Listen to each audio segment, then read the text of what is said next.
I've been so loving this, which I know you're going to say, oh, it came out a while ago and I'm writing lots of new stuff. Yeah, well, it's a collection of my work since I was since I was sort of 17 to now. So with the very first poem in it... I probably wrote that when I was... Did you? 16, Hang yeah. on. This one. Oh, that one. Will no, you just that. read that oh for no. me? Oh, that one. Yeah, no. Yes, I did write that at 16. Oh, hang on, the postman. I love... Hang on, excuse me just a sec. Come in.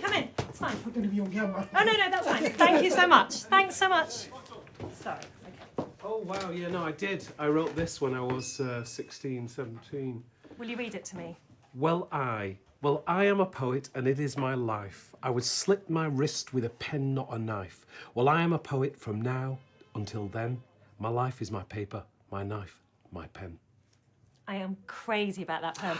I'm so happy that you said that. So do you think you were 16 when you wrote 16, that? 17, See, yeah. amazing. That is just, I'm so pleased because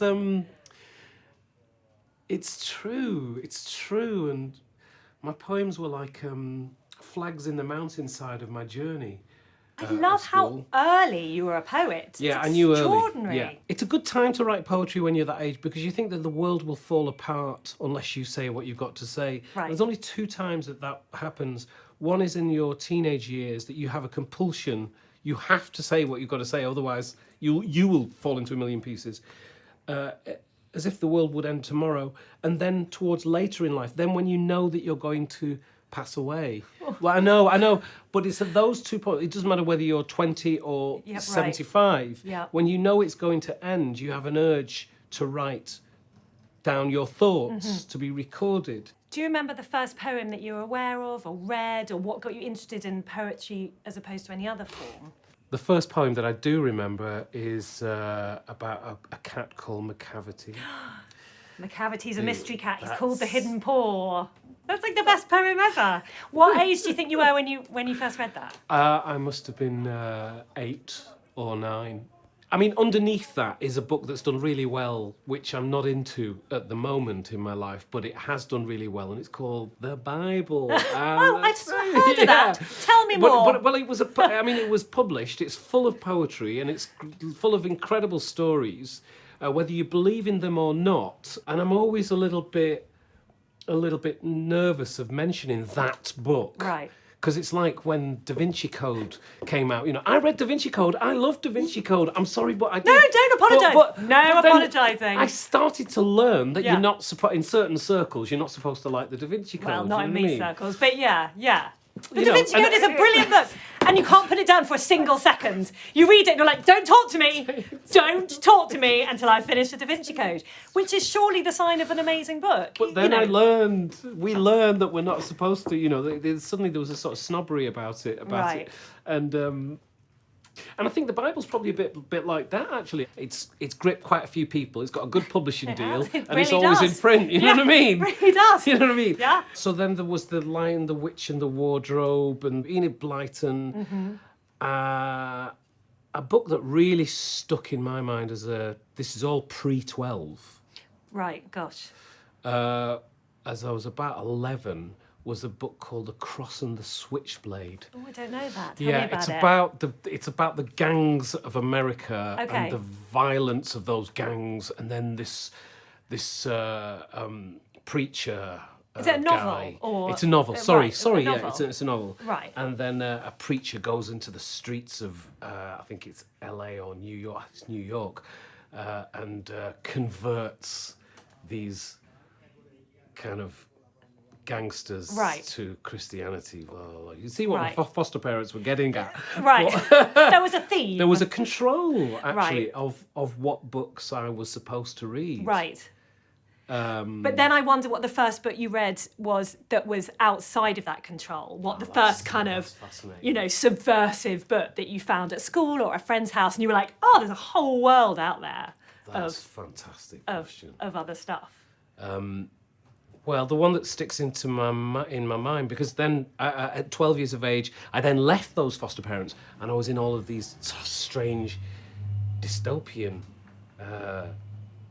institutions, and there were no books. Because that's where you were living when you. That's where I was living. I left the foster parents at 12. Right. So my reading just changed massively. Right. And also my memory of what I'd read changed massively. Books are a very good thing for memory of time and place, where you were, when you were reading. And there were no books. There were no books in these massive Victorian houses that were full of children like me who were parentless. Right. There were no books. Right. Which is, of course, ironic because so many children's books are about parentless children. That that you as a child would have felt so connected to and comforted by. Harry Potter, example number one. Yeah. Wuthering Heights, Heathcliff. Yeah. Even Superman was adopted. Yes. Oliver Twist was also adopted, and Parentless, and Jane Eyre. There's an adoption in Jane Eyre. Parentless people are right at the heart of literature. Yeah. But for me, Catch a Fire, The Life Story of Bob Marley by Timothy White. What was it that you loved about it, do you think? I loved the fact that the experience that this black man had, by the way, he was mixed race. His father was a white guy called Norville, and his mother was a black woman called Sedelia. One doesn't meet people called Norville. No, you don't. No, you don't. Let's bring it back, Norville. But he'd had some of the same experiences that I had. It was quite amazing for me that I had a direct line to the experience of Bob Marley through my experience. And that was one of alienation, one of the sense of being judged because of your race. But then you read that and think, oh, I'm not the only one. I'm not the only one, yeah. When you come to write a poem, what does that look like for you? How does the poem emerge from you? Or does it vary enormously? Well,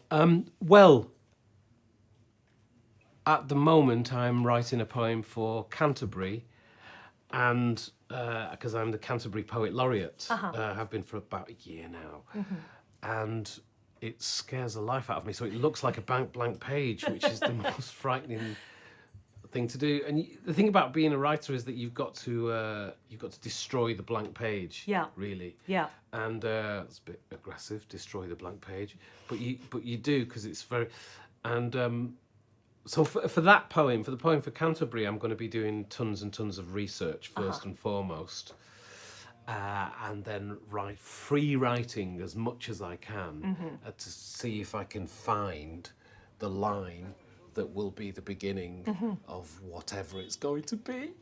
Because we make stuff from nothing. Yeah. Okay, there is nothing there. Yeah. Nothing there. We make stuff from nothing, and as it's being built, you're constantly looking at it thinking, what is it going to be? And you don't know what it's going to be. So you have to have a sort of, you have to have...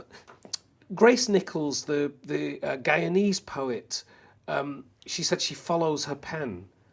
And to follow your pen, to follow your pen as you're writing, or to follow the letters as you're typing, you have to have a lot of trust. Yeah. You have to throw yourself in there. Yeah.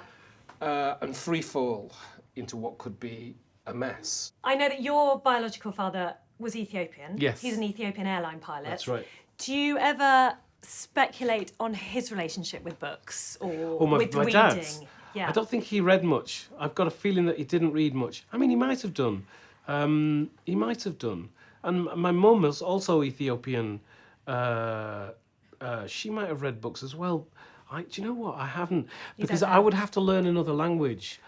And that language would be Amharic, which is an old Ethiopian language. And there's just this great thing that's happening around the world at the moment, which is Ethiopians who are between 30 and 40, which means that their parents would have left Ethiopia shortly after the revolution in 72, 3, 4. There are creative Ethiopian children of Ethiopian parents that you can date back to the exodus from Ethiopia in the 70s, who are now coming through into the publishing houses. So now the literature is emerging. Absolutely. And there's Hannah Poole, she's Eritrean. There's Maasa Mengistu in New York, who published Beneath the Lion's Gaze.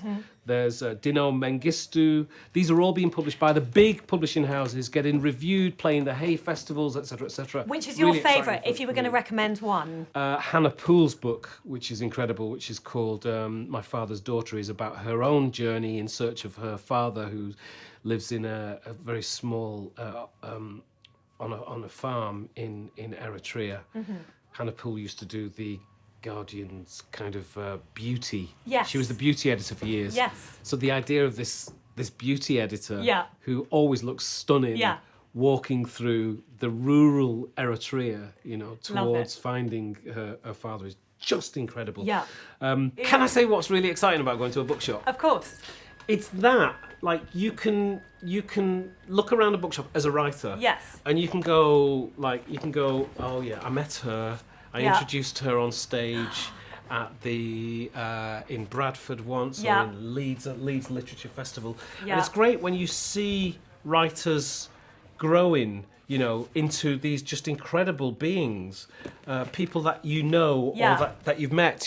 When I started writing, she's not around anymore actually, but Buchi Emichata used to do a lot of readings with the Caribbean writers actually in the 1980s. I came around in the late 1980s.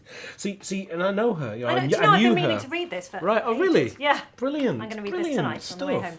Coming into a bookshop, it's like it's just quite an incredible thing.